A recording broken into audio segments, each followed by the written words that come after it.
नमस्कार दोस्तों, divine paramedical classes के डिजिटल प्लेटफॉर्म पे आप सभी का स्वागत है। आज अपन स्पेशली बायोकेमिस्ट्री के मॉडल पेपर के बारे में अपन स्पेशली बात करने जा रहे हैं और इस मॉडल पेपर के अंदर से आपके मैक्सिमम से मैक्सिमम क्वेश्चन जो है आपके मेन एग्जाम के अंदर आने वाले हैं। तो उन्हीं क्वेश्चंस के बारे में स्पेशली आज आपसे बात करने वाला हूँ और उन सभी क्वेश्चंस को आप ध्यान से देखना और ध्यान से समझने की कोशिश करना और उनको आप अच्छे से तैयार कर लेना, क्योंकि इस मॉडल पेपर के अंदर से मैक्सिमम क्वेश्चन जो है आपके ऐसे एज इट इज आपका जो मेन पेपर होने वाला है उसके अंदर कवरेज होने वाले हैं। ठीक है, तो आप देखो, मैं एक बार आपको पेपर जो है कंप्लीटली आपको दिखा देता हूं कि इस मॉडल पेपर के अंदर मैंने 6 क्वेश्चन जो है इसके अंदर डिजाइन किए हैं।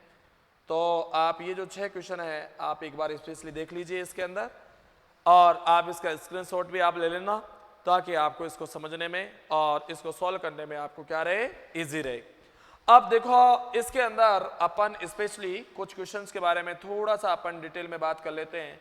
क्या आपको क्वेश्चन के अंदर लिखना है, कितना लिखना है, कितना नहीं लिखना है, वो मैं बात कर रहा हूं। देखो भाई, इसके अंदर अपन बात कर रहे हैं कि आपका जो पहला क्वेश्चन जो रहेगा वो describe digestion and absorption of carbohydrates. आपको कार्बोहाइड्रेट के डाइजेशन और एब्जॉर्प्शन के बारे में आपको कंप्लीटली बात करना है कि डाइजेशन, आपका कार्बोहाइड्रेट का डाइजेशन किस तरह से होता है, कहाँ से स्टार्ट होता है और कहाँ पर कंप्लीट होता है। तो आपको डाइजेशन के बारे में कंप्लीटली आपको एक्सप्लेन करना है और उसका एब्जॉर्प्शन किस तरह से होता है। जैसे कार्बोहाइड्रेट का कंप्लीट डाइजेशन हो जाता है, डाइजेशन होने के बाद में उसका एब्जॉर्प्शन जो होता है मोस्टली आप सभी जानते हैं कि स्मॉल इंटेस्टाइन के अंदर होता है और स्मॉल इंटेस्टाइन में आप जानते हैं कि विलाइज एंड माइक्रोविलाइज जो होते हैं वो क्या प्रेजेंट होते हैं, जो कंप्लीट डाइजेस्टेड फूड का क्या कर लेते हैं, एब्जॉर्प्शन कर लेते हैं। तो इस चीज का आपको ध्यान रखना है कि इसके बारे में डाइजेशन और एब्जॉर्प्शन के बारे में आपको कंप्लीटली क्या करना है, एक्सप्लेन करना है। इसके अलावा जो है आपके पास में क्या है, टीसीए साइकिल। क्या है आपका 10th मार्क्स का जो है यहाँ पर क्या रहेगा, टीसीए साइकिल। तो टीसीए साइकिल के बारे में भी आपको यहाँ पर क्या करना है, एक्सप्लेन करना है। ट्राई कार्बोक्सिलिक एसिड साइकिल के बारे में भी आपको बताना है कि किस तरह से टीसीए साइकिल के दौरान किस तरह से एक कार्बोहाइड्रेट जो होता है, मॉलिक्यूल्स जो होते हैं, ग्लूकोज वगैरह जो होता है, उस तरह से किस तरह से एटीपी का आपको प्रोड्यूस किया जाता है, एटीपी प्रोड्यूस होती है। यहाँ पर आप ये जरूर ध्यान रखना है कि इस पूरी साइकिल की जो एनर्जेटिक्स जो है वो आपको जरूर इसमें मेंशन करनी है।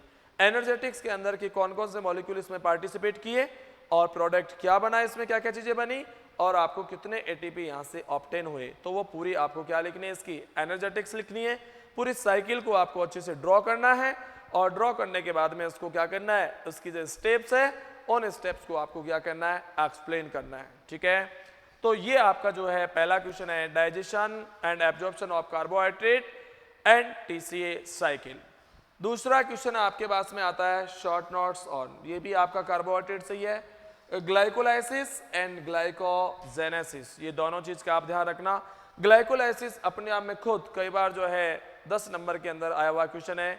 ग्लाइकोजेनेसिस के किस तरह से आपका ग्लूकोज जो होता है वो पायरुविक एसिड के अंदर ब्रेक डाउन होता है। पूरी इसकी 10 स्टेप है, पूरी 10 स्टेप को आपको अच्छे से ड्रॉ करना है एक चार्ट के रूप में और वो ड्रॉ करने के बाद में आपको उसको क्या करना है, उसका एक्सप्लेनेशन आपको पूरा प्रॉपर तरीके से आपको देना है। दूसरा है आपका ग्लाइकोजेनेसिस। ग्लाइकोजेनेसिस आप सभी जानते हैं कि जब हमारे बॉडी के अंदर ग्लूकोज जो होता है एक्स्ट्रा अमाउंट में पड़ा हुआ होता है तो वो किसके अंदर कन्वर्ट होता रहता है, ग्लाइकोजन के अंदर कन्वर्ट होता रहता है।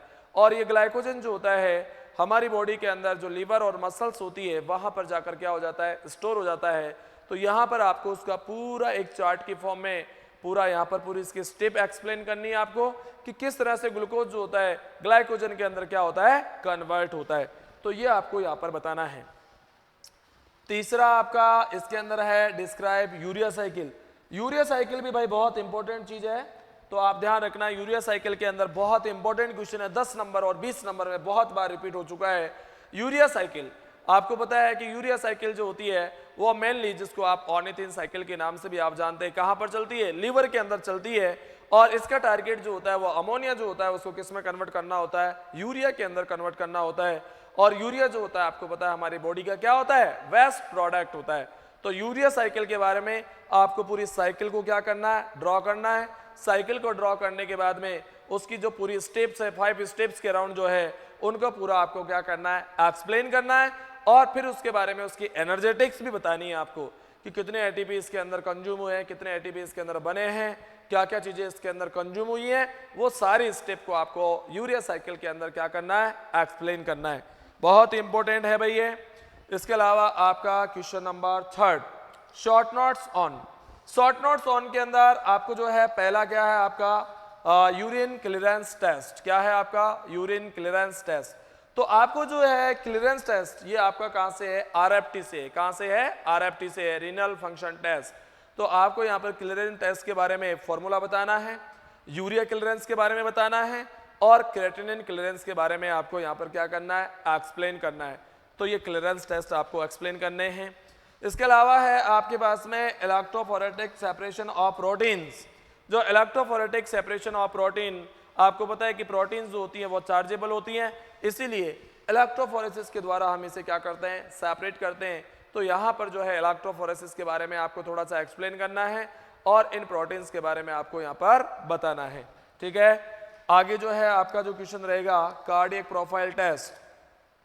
कार्डियक प्रोफाइल टेस्ट के बारे में भी आपको वेल एक्सप्लेन करना है। सभी टेस्ट के बारे में, जो भी आप टेस्ट अपन यूज करते हैं उन सभी टेस्ट के बारे में आपको बताना है। यहाँ पर ये 10 मार्क्स के अंदर भी ये क्वेश्चन बन सकता है आपका। तो आपको कार्डियक प्रोफाइल टेस्ट हो जाएगा। और लास्ट जो आपका रहेगा क्या रहेगा, आपका गाउट रहेगा। गाउट आपका 5 नंबर के अंदर आ जाता है, primary gout and secondary gout. तो आपको गाउट के बारे में भी आपको क्या करना है, एक्सप्लेन करना है। तो ये आपकी शॉर्ट नोट के अंदर क्वेश्चन बन जाएगा आपका। यहाँ से आगे देखो भाई, नेक्स्ट जो आपका क्वेश्चन है, नेक्स्ट क्वेश्चन आपका ये भी आप तैयार कर लेना है इसको भी अच्छे से। क्वेश्चन नंबर 5, क्वेश्चन नंबर 5 देखिए आप। क्वेश्चन नंबर 5 क्या है आपके पास में, define automation and describe different types of auto analysers. तो आपको ऑटोमेशन के बारे में बताना है कि ऑटोमेशन क्या चीज है, और इसके अलावा जो डिफरेंट टाइप के जो आपके ऑटो एनालाइजर्स हैं उनके बारे में आपको एक्सप्लेन करना है। ऑटो एनालाइजर्स के अंदर आपको सेमी और दूसरा कौन सा जाएगा, फुली ऑटो एनालाइजर।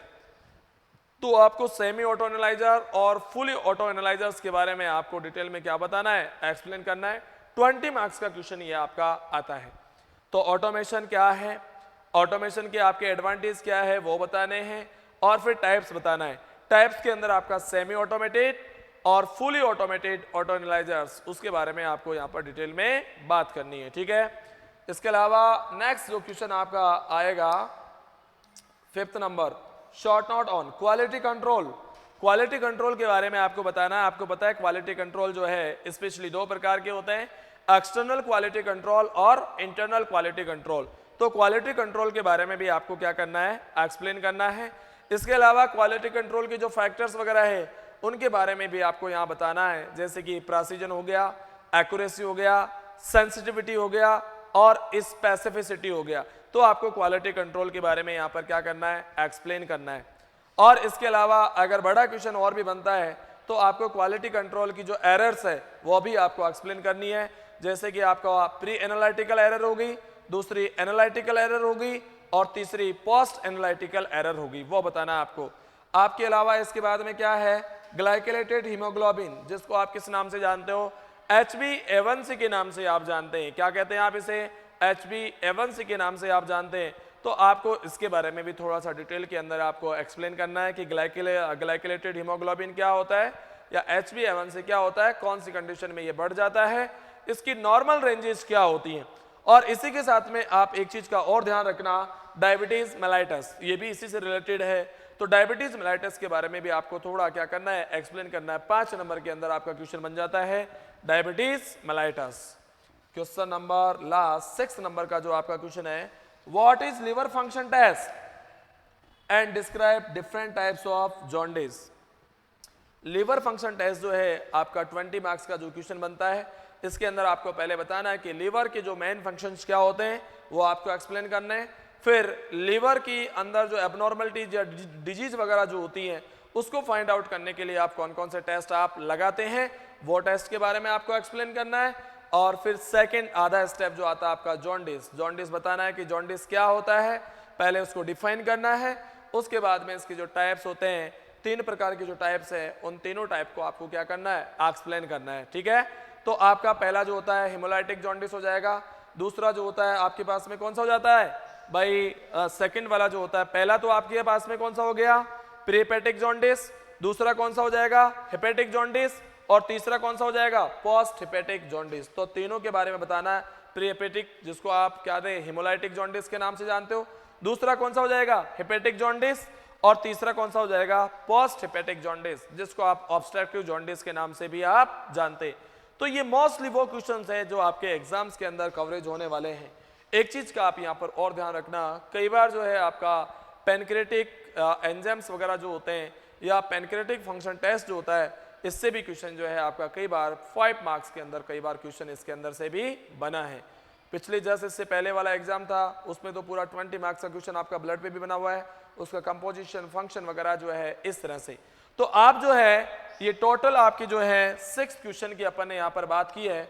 तो ये 6 क्वेश्चन जो है आप इनको आप अच्छे से तैयार कर लेना, और इन्हीं के अंदर से आपका मोस्टली एग्जाम के अंदर जो है इन्हीं के अंदर से आपका क्वेश्चन आपका बनने वाला है।